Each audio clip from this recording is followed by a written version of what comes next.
Bienvenue pour, ce podcast du coup, et évidemment Ah, merci à pour toi. commencer, je voudrais que tu te présentes du coup auprès des personnes qui vont l'écouter parce que je pense qu'elles sont pas nombreuses à suivre PUBG Mobile en France, notamment. Bon, bah, salut. Alors, moi, petite blague à part, je m'appelle Corentin. Exactement, on est frères de prénom. J'ai 21 ans, 21 ans, je suis breton et je suis joueur professionnel sur PUBG Mobile, pour Nigma Galaxy maintenant. Et on discute, littéralement du coup, cette semaine du coup on est, mercredi 23. Parce que du coup, approche bientôt pour vous avec Enigma du coup, les Worlds de PUBG Mobile, c'est ça? Ouais, c'est ça. On s'est qualifié pour, les championnats du monde, bah, la semaine dernière et donc là, on entre dans une petite étape de préparation, avant le championnat du monde qui commence pour nous le 7 novembre. OK. Écoute, on va parler de ça après évidemment, parce que c'est l'actu intéressante on va dire, pour vous. Mais avant ça, j'aimerais du coup quand même qu'on parle un peu de toi, de savoir comment tu as débuté, dans l'e-sport, du coup comment tu en arrives à être là du coup, qualifié, aux Worlds, 2024? OK. Bah, moi, mon parcours, il est un peu ouvert, dans le sens où j'ai fait plein de choses. J'ai commencé vraiment à m'intéresser à l'e-sport très jeune, vers les quand j'avais 8 ans, 9 ans. Je suivais Gotaga et toute la team, sur, Call of Duty. Mmh. Je tryhardais vraiment Call of, j'ai eu ma PS2, ma PS3. J'ai passé des années entières sur Call of Duty, avec un bon niveau, vraiment un bon niveau, mais pas de là à atteindre l'e-sport. Voilà, enfin le niveau, correct Mmh. pour, jouer en e-sport. Après, j'ai dévié sur Clash of Clans parce que j'ai joué en parallèle sur mon téléphone, quand j'étais petit, au niveau du collège et compagnie là, je me suis intéressé un peu au cast. Donc j'ai casté, des événements, sur, Clash of Clans pendant 4 années. J'ai également casté des LAN, Mmh. par exemple, Meltdown à Lyon en 2018, OK. sur la chaîne d'Arsenic pour les connaisseurs. Ouais, j'ai commencé PUBG sur Game for Peace. Donc Game for Peace, c'est la version chinoise de PUBG Mobile. Et à la sortie mondiale de PUBG Mobile, bah, j'ai commencé à y jouer, il y a maintenant 6 ans, d'abord avec des collègues.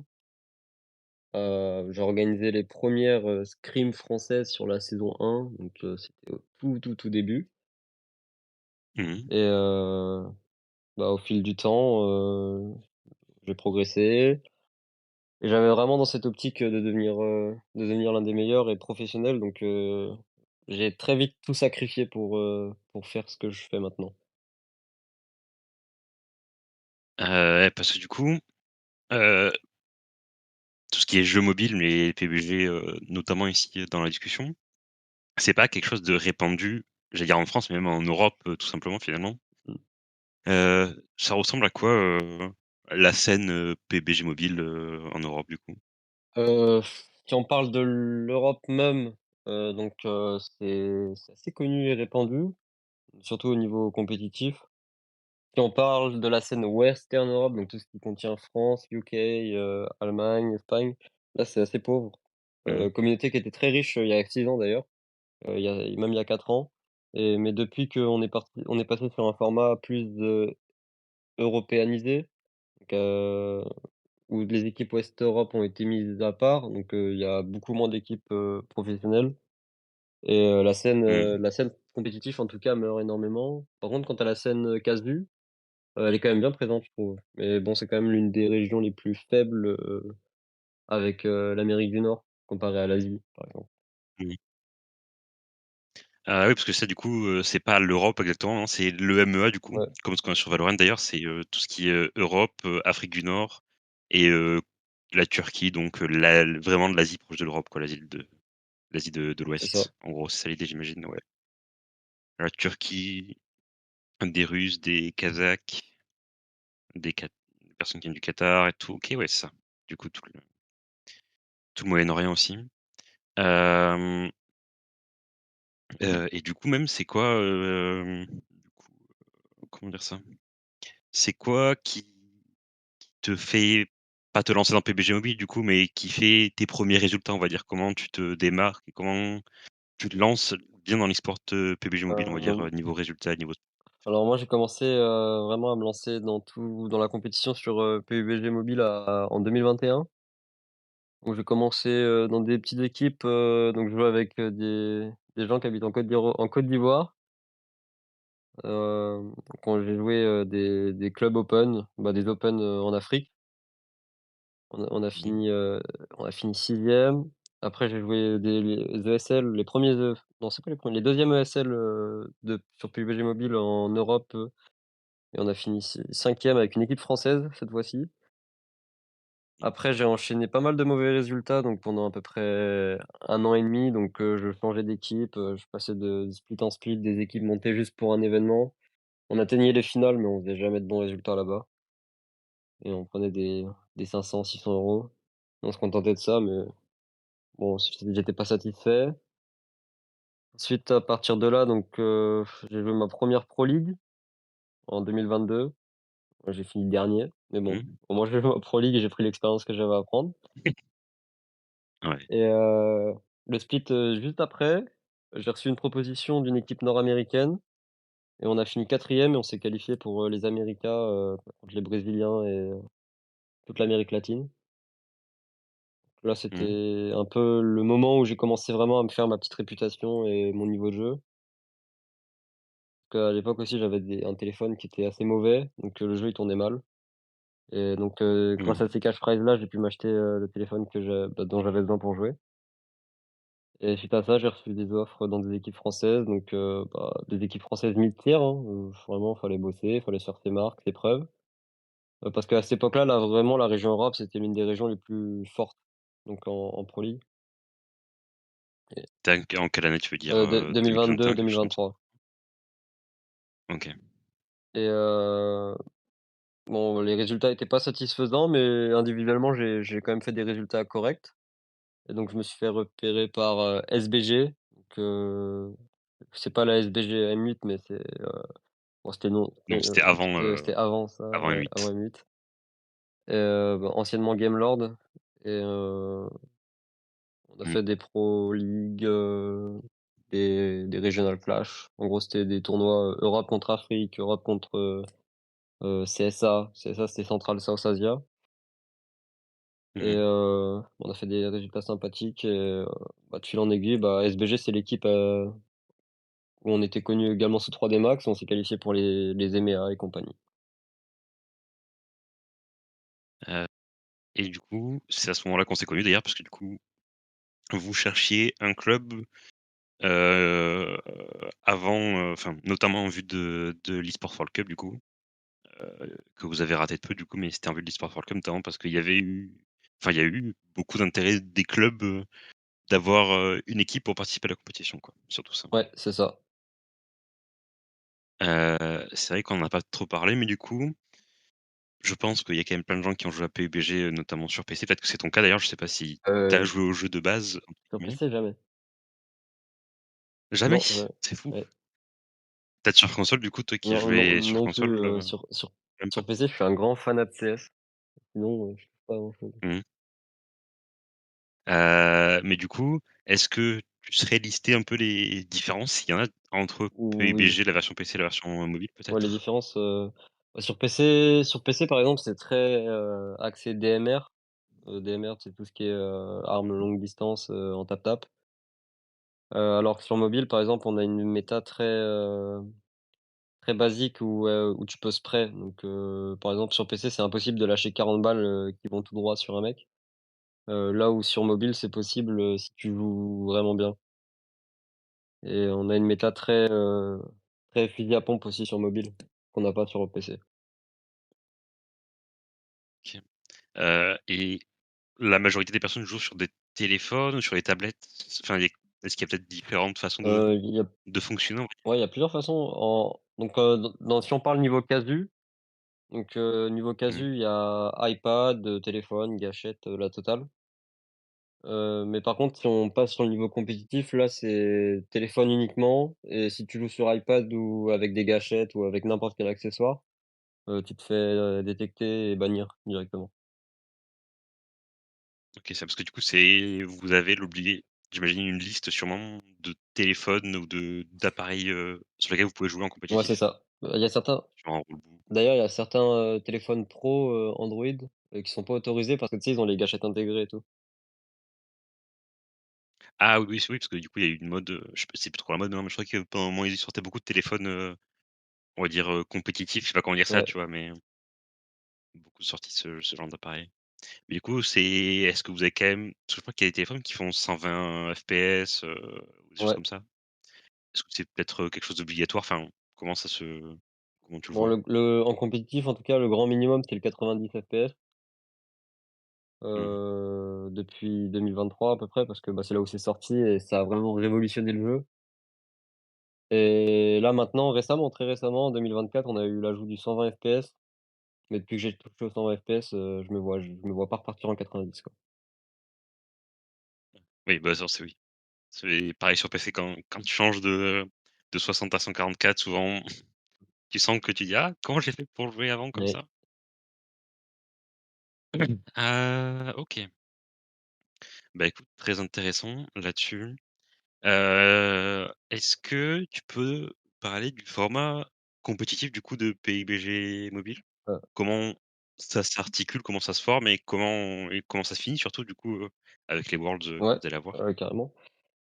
Donc, bah, PUBG en général, le format, il y a bah, ça dépend du tournoi bien évidemment, mais donc, on a 18 matchs par jour, sur 3 jours, pardon et donc ces matchs en gros ça s'articule, dans le sens où, bah, on a un système de points, un barème, où un kill rapporte 1 point par exemple, top 1 rapporte 10 points, top 2 6 points et top 3 5 points et ah bah, après ça descend au fur et à mesure jusqu'au top 8 et on est 16 équipes de 60 enfin, il y a 16 équipes où il y a 64 joueurs dans le lobby, donc ça fait 4 joueurs par équipe et c'est vraiment un système de battle royale avec plusieurs maps où la zone se ferme et le dernier qui survit en général, bah, il fait le plus de points dans la game. Et je sais pas, est-ce que ça te fait beaucoup d'avoir des coachs, des analystes, des personnes qui vous entourent, toi et l'équipe du coup?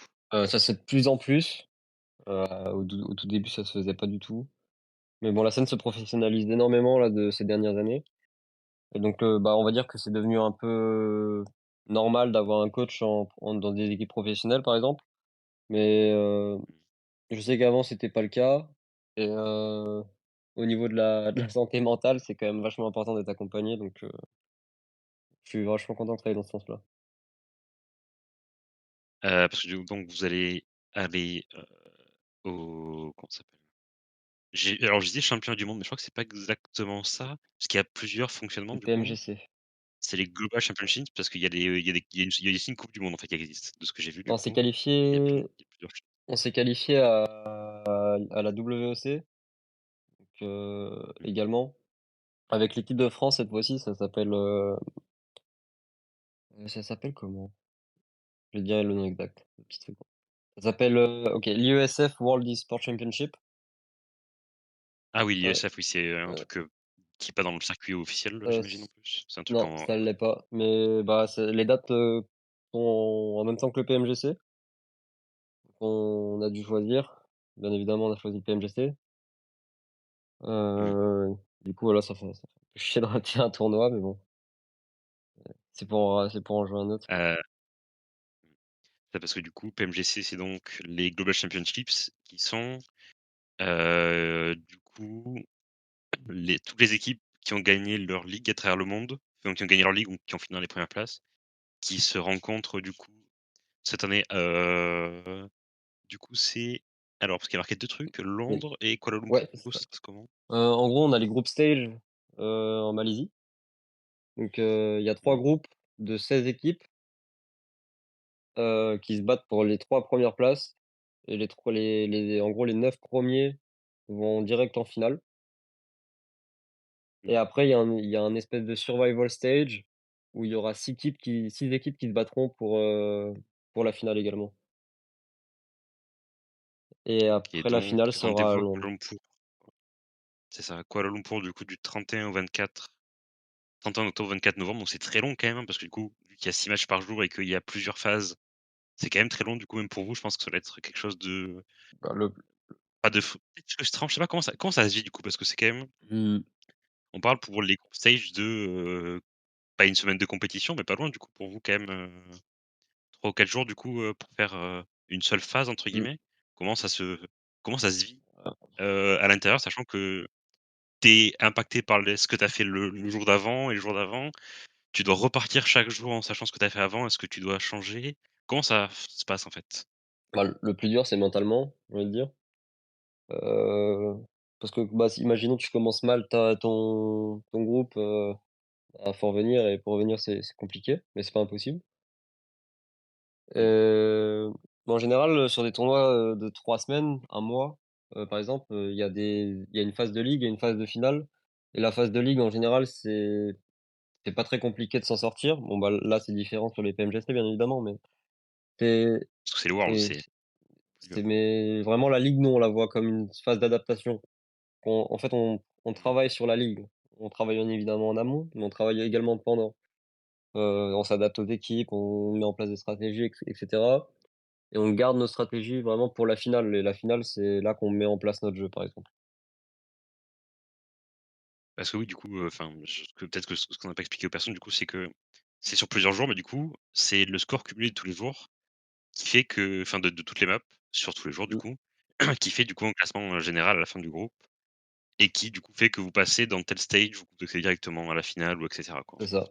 Donc, C'est quelque chose si tu de tu particulier. commences mal ton groupe, bah, par exemple, les groupes au PMGC, c'est sur 4 jours. Si tu mets à la poubelle, les 2 premiers jours, tu te bats plus pour aller en finale, mais tu te bats pour, survivre, et pas être éliminé directement, quoi. Mmh. Vous êtes qualifié du coup via la ligue EMEA du coup, C'est ça. avec alors si je me trompe pas, vous êtes quand même beaucoup d'équipes du coup, EMEA du coup à accéder là-bas. Oui, Et notamment du coup le top 3 qui nous intéresse particulièrement ici parce qu'il y a toi et d'autres Français du c'est coup. ça. Donc, heu, on a Steam Spirit qui est bien connu notamment sur CS évidemment, Twisted Mind qui est, connu pas forcément sur CS, pas encore en tout cas, et du coup vous, Enigma Galaxy. À quel point ça a été compliqué pour vous de d'accéder à ces qualifications, de s'en sortir, d'accéder aux Worlds finalement juste? Heu, Bah, c'est la première fois pour moi que je me qualifie au Worlds, pour les gars, non.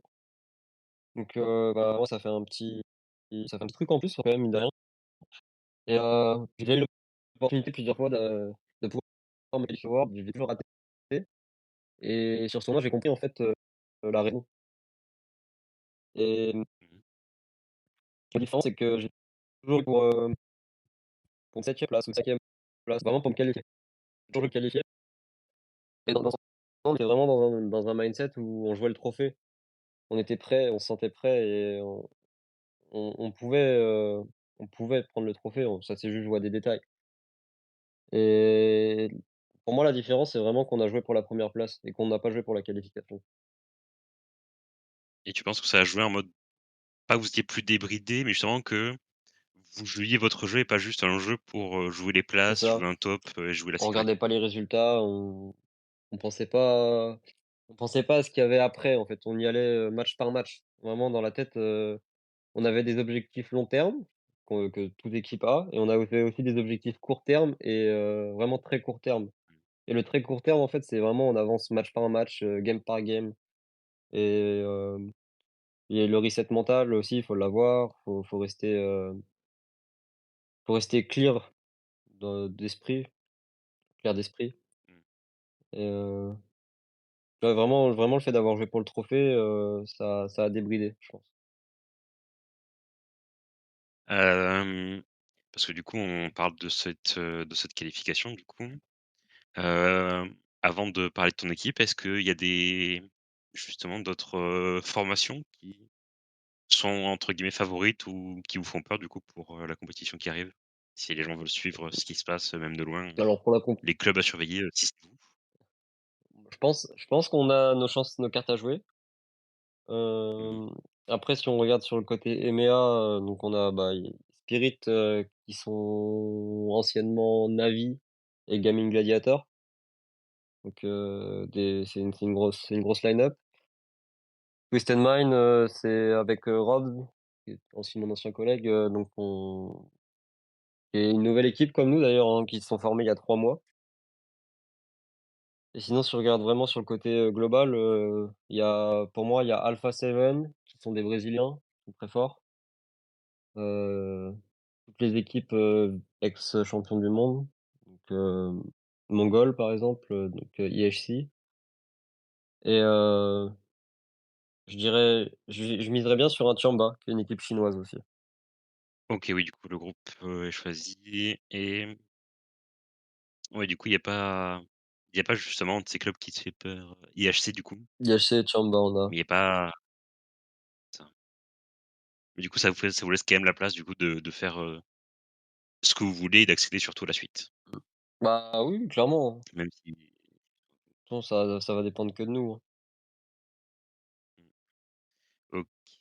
Et alors, même si j'imagine que l'objectif, c'est d'aller chercher, la meilleure place possible, est-ce que quelle place tu te vois atteindre, qu'est-ce que vous voyez, en fait, finalement, comme résultat, à quoi tu t'attends? Mmh. Si si on développe notre jeu et qu'on joue vraiment comme on sait jouer, heu, avec la préparation qu'on a eue et compagnie, je pense qu'on peut viser un top 5 mondial et si on joue mal, si on joue mal, on peut s'attendre à un top 20, top 18 mondial. C'est-à-dire on passerait pas en finale, mais on les louperait de peu. On les louperait d'1 ou 2 places. OK. Parce que oui, du coup, il y a, 48 équipes, c'est C'est ça, ça en tout? et une Je crois? équipe invitée en finale directement. C'est ça. Ça se passe comment pour qu'elles soient invitées? Il y a une raison particulière? Et Parce que c'est à c'est Londres? le pays host, Non, c'est ça? ouais, c'est ça. D'ailleurs, c'est une équipe française aussi. Alors que le club est en train Heu, de mourir, évidemment, mais bon, bref, bon courage aux personnes qui sont là-bas, évidemment. Mais mais voilà, pauvre club. Hop, pour parler d'autre chose évidemment et ne pas, tailler des personnes, gratuitement. Est-ce que tu peux, présenter, tranquillement comme ça ton équipe, tes coéquipiers et comment ça s'est formé du coup, ouais. comment ça se forme et comment, vous accédez, à cette compétition? Mmh. En gros, bah, Nigma, c'est une équipe partenaire, donc depuis 2023. Ils avaient déjà un slot, déjà d'assuré. Hem, bon, apparemment, ils ont eu des désaccords en interne avec l'ancienne line-up, donc Alors, quand on dit qu'ils ont un slot, c'est un slot du coup en Ligue qui était Ligue assuré. EMEA, ouais, Il y a pas besoin de passer c'est par les ça. En c'est ça. gros, il y a 15 équipes partenaires et 5 slots à gratter en qualif. Hem OK. Et donc il y a eu des petits désaccords en interne et ils ont décidé de se séparer, donc ils ont gardé que le leader chez Nigma et donc les 3 autres joueurs sont partis chez Twisted Mind d'ailleurs et bah, c'est une line-up qui performait plus, en 2023, donc c'était un peu un fall down depuis les championnats du monde derniers. Mais c'était pas parce que, il y a un tel ou un tel faisait de la merde, désolé du terme, mais c'est juste que ça fonctionnait plus et donc ils ont décidé de faire des changements. Donc nous, du côté 3D Max, on s'est séparés et on était un peu bon, on savait pas trop ce qu'on faisait. On recevait des offres, mais pas très intéressantes et on a reçu, donc moi et Narvalo et Robs d'ailleurs, ont reçu Nigma. Donc Robs l'a refusé, donc je l'ai accepté. Robs est parti chez Twisted Mind et moi et Narvalo, on est partis chez Nigma, du coup. Donc on était un trio décidé depuis, le début, on va dire et suite à ça, on recherchait un dernier joueur. Et on avait le choix entre un Ukrainien, Baton, et un Moldave, donc Redox et on a fait des tests et on a décidé de partir avec le Moldave. D'ailleurs, je ne regrette absolument pas ce choix.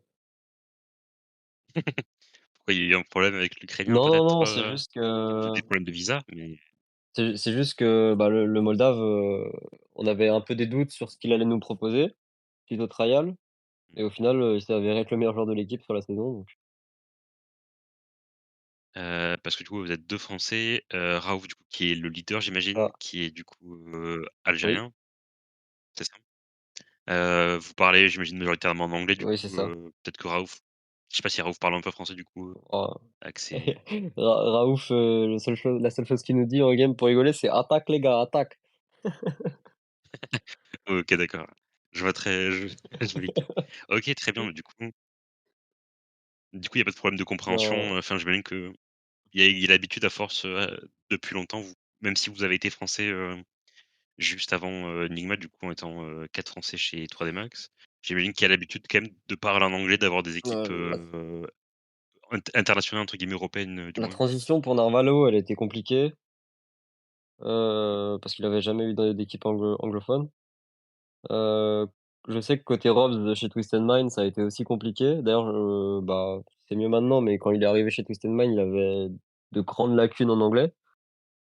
Moi, pour ma part, étant donné que j'ai déjà joué un peu en Amérique du Nord, j'avais des bases assez solides et bah, je suis un joueur qui essaye d'apprendre le plus de langues possible, donc on va dire que, bah, j'essaye de jouer avec plein de gens de nationalités différentes et d'apprendre. Donc on va dire que l'anglais, c'est quand même acquis depuis quelques années. Mmh, OK. Et on va dire que c'est quoi les difficultés, de d'une game de PUBG, on va dire ça comme ça? C'est quoi les difficultés, comment fonctionne une game, on va dire pour vous, OK. du «début» entre guillemets à la fin, d'une partie? Heu, en gros, une game, ça commence, bah, on est dans l'avion et on va dire des zones de drop, prédéfinies non, mais on a choisi et qu'on défendra. Donc là-bas, on loot pendant 2 à 5 minutes. Après, en fonction de la zone, on rota, donc une rotation pour aller se mettre dans une position, en zone. À partir de là, donc si on a la zone, la prochaine zone, bah, on se met en place, on se positionne pour bloquer les rotations et vraiment avoir le plus de notre partie de la zone, free. Et si on n'a pas la zone, bah, pendant une de la zone 1 à 4, on va dire que c'est assez facile d'y entrer. Et après arrivé zone 5 et 6, il y a 9 zones d'ailleurs. Arrivé zone 5 et 6, c'est là où vraiment, la zone est très petite et on est 64 joueurs à vraiment se la mettre pour être en zone. Et donc là, à partir de là, si tu as la zone, tu te mets en place et tu essayes vraiment de bloquer les équipes et si tu l'as pas, bah, tu mets en place une stratégie une stratégie qui est déjà mise en amont en place avant, en général, heu, pour, pour, tuer une équipe et prendre sa place tout simplement. OK. Écoute, je pense que j'ai fait plus ou moins le tour de mes questions. Heu, peut-être, on va dire une phrase pour finir. Heu, qu'est-ce que tu pourrais dire peut-être aux personnes qui écoutent ça pour, si ce n'est suivre la compétition, au moins suivre, vos résultats peut-être? Pour essayer de les intéresser à ce qui se passe? En dehors de dire qu'il y a des Français qui participent aux Worlds et qu'ils ont leur chance de faire quelque chose, quoi. Mmh, je vais pas vous vendre le truc, comme si c'était, la chose à suivre, mais, c'est un jeu vraiment très complexe niveau stratégie une fois que tu le comprends et bah, d'ailleurs, c'est peut-être pour ça qu'on n'a pas tant de viewership en France, c'est que les gens n'ont peut-être pas pris la peine de s'intéresser, au compétitif comme, le font sur d'autres jeux. Mmh. Hem, aussi, on propose il y a pas mal de contenu sur YouTube si vous voulez vous y intéresser, apprendre, que ce soit en anglais, en français pas tant que ça, mais j'en fais un petit peu et Robs aussi. Heu et la communication sur les réseaux également et puis si vous avez des questions, mes DM sont ouverts, tout simplement. OK, très bien. Écoute, merci beaucoup d'avoir pris le temps de répondre, à toutes mes questions. Il y avait plein de choses à voir. C'était très intéressant, je trouve. Je t'en prie, merci à Et toi. puis, surtout maintenant le principal, bon courage, à vous, hein. Merci. C'est quoi maintenant on va venir comme ça, hem, comment ça se passe la préparation, juste avant la compétition du coup? Bah, là, on est vraiment dans une préparation, en essayant de mettre en place des mécaniques, donc des automatismes et des stratégies qu'on va répéter et on va voir ce qui marche pas, On va essayer d'avoir un bon sommeil, heu et voilà, de travailler ensemble, de passer le plus de temps ensemble aussi avec l'équipe, c'est important et quand même avoir des petits moments de repos aussi, pour pouvoir décompresser entre les entraînements. Oui, ça parce que du coup, vous allez partir en bootcamp juste avant la compétition C'est ça. et ça rejoint un peu ce qu'on disait du au début, sur le fait que vous faites des compétitions qui sont très longues et j'imagine que l'entente entre vous, c'est aussi important que ce qui se passe en jeu presque, parce qu'il Oh faut oui, vous supporter. Attends, c'est un peu ça aussi, il faut sur des longues durées en tout faut cas. se supporter, bah, aussi, quand on part 1 ou 2 semaines à la maison, on est content de se revoir, hein. On est Mmh. content de se revoir et bah, aussi, notre bootcamp, il est à Abu Dhabi et de ce que j'ai compris, la semaine prochaine, on va faire des interventions dans des collèges, pour sensibiliser sur l'e-sport. Donc on a OK, une petite partie aussi, auprès du public parce que Nigma a une assez grosse mmh, fanbase, au Moyen-Orient aussi. OK. Bah, écoute, très bien. En tout cas, merci beaucoup pour toutes tes réponses et puis, bon courage pour la Bah, compétition. merci à toi. À la prochaine.